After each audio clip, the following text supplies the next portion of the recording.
شداد کی جنت۔ قوم عاد کا مرسے اعلیٰ عاد بن اوس بن ارم بن نوح ہے۔ اس عاد کے بیٹوں میں شداد بھی تھا۔ یہ بڑی شان و شوکت کا بادشاہ ہوا ہے۔ اس نے اپنے وقت میں تمام بادشاہوں کو اپنے جھنڈے کے نیچے جمع کر کے سب کو اپنا مطیع و فرمانبردار بنا لیا تھا۔ اس نے پیغمبروں کی زبان سے جنت کا ذکر سن کر دنیا میں جنت بنانی چاہی اور اس ارادہ سے ایک بہت بڑا شہر بنایا جس کے محل سونے چاندی کی اینٹوں سے تعمیر کیے گئے اور زبرجد اور یاقوت کے ستون اور اس کی عمارتوں میں نصب کیے گئے اور ایسے ہی فرش مکانوں میں بنائے گئے۔ سنگریزوں کی جگہ آبدار موتی بچھائے گئے۔ ہر محل کے گرد جواہرات پر نہریں جاری کی گئیں۔ قسم قسم کے درخت زینت اور سائے کے لیے لگائے گئے۔ الغرض اس سرکش نے اپنے خیال سے جنت کی تمام چیزیں اور ہر قسم کے عیش و عشرت کے سامان اس شہر میں جمع کر دیے۔ جب یہ شہر مکمل ہوا تو شداد بادشاہ اپنے ایان سلطنت کے ساتھ اس کی طرف روانہ ہوا۔ جب ایک منزل کا فاصلہ باقی رہ گیا تو آسمان سے ایک ہولناک آواز آئی جس سے اللہ تعالیٰ نے شداد اور اس کے تمام ساتھیوں کو ہلاک کر دیا اور وہ اپنی بنوائی ہوئی جنت کو دیکھ بھی نہ سکا۔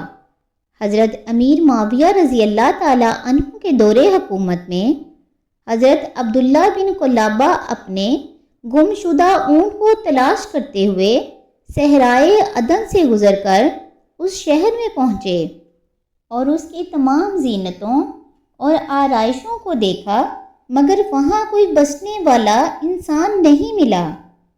یہ تھوڑے سے جواہرات وہاں سے لے کر چلے گئے۔ جب یہ خبر حضرت امیر معاویہ رضی اللہ تعالیٰ عنہ کو ہوئی تو انہوں نے عبداللہ بن قلابہ کو بلا کر پورا حال دریافت کیا اور انہوں نے جو کچھ دیکھا تھا سب کچھ بیان کر دیا۔ پھر حضرت امیر معاویہ رضی اللہ تعالیٰ عنہ نے کعب احبار کو بلا کر دریافت کیا کہ کیا دنیا میں کوئی ایسا شہر موجود ہے؟ تو انہوں نے فرمایا کہ ہاں، جس کا ذکر قرآن مجید میں بھی آیا ہے۔ یہ شہر شداد بن عاد نے بنایا تھا، لیکن یہ سب عذاب الہی سے ہلاک ہو گئے اور اس قوم میں سے کوئی ایک آدمی بھی باقی نہیں رہا۔ اور آپ علیہ السلام کے زمانے میں ایک مسلمان جس کی آنکھیں نیلی، قد چھوٹا اور اس کے ابرو پر ایک تل ہوگا، اپنے اونٹ کو تلاش کرتے ہوئے اس ویران شہر میں داخل ہوگا۔ اتنے میں عبداللہ بن قلابہ آ گئے تو کعب احبار نے ان کو دیکھ کر فرمایا کہ باخدا وہ شخص جو شداد کی بنائی ہوئی جنت کو دیکھے گا وہ یہی شخص ہے۔ قوم عاد اور دوسری قوموں کا حال بیان کرتے ہوئے قرآن مجید نے ارشاد فرمایا۔ ترجمہ: کیا آپ نے نہ دیکھا کہ آپ کے رب نے قوم عاد کے ساتھ کیسا کیا، اور وہ حد سے زیادہ طول والے عاد ارم کہ ان جیسا شہروں میں پیدا ہی نہیں کیا گیا، اور قوم سمود جنہوں نے وادی میں پتھر کی چٹانوں کو تراشا، اور فرعون جو کہ چومیخا کی سزا دیا کرتا تھا، انہی لوگوں نے شہروں میں سرکشی کی۔ پھر انہوں نے شہروں میں بہت زیادہ فساد پھیلایا تو ان لوگوں پر آپ کے رب نے عذاب کا کوڑا برسا دیا۔ سورہ فجر پارہ نمبر 30۔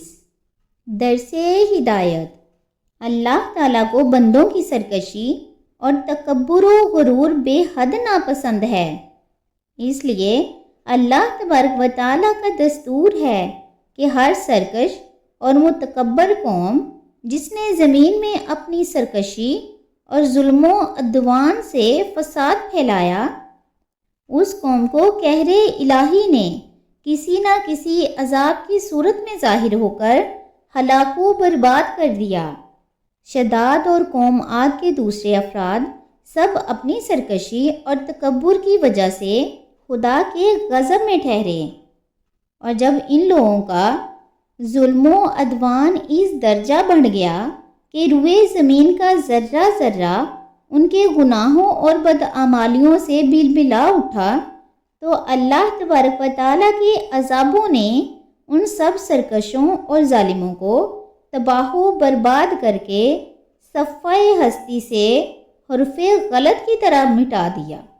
لہٰذا ان قوموں کے عروج و زوال اور ان لوگوں کے عذاب الہی سے پامال ہونے کی داستانوں سے عبرت و نصیحت حاصل کرنی چاہیے، کیونکہ قرآن کریم میں ان اقوام کے انجام کے ذکر کا مقصد ہی یہ ہے کہ اہل قرآن ان کی داستان سن کر عبرت پکڑیں اور خوف الہی سے ہر وقت ڈرتے رہیں۔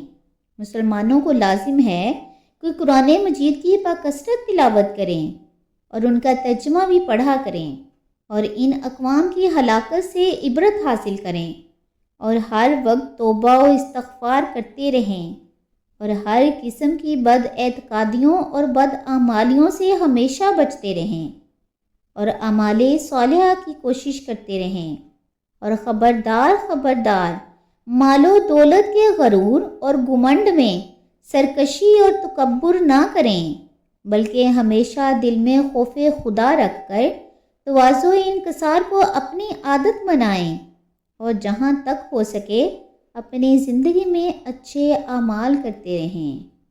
اللہ تعالی ہم سب کو سیدھے راستے پر چلائے، آمین۔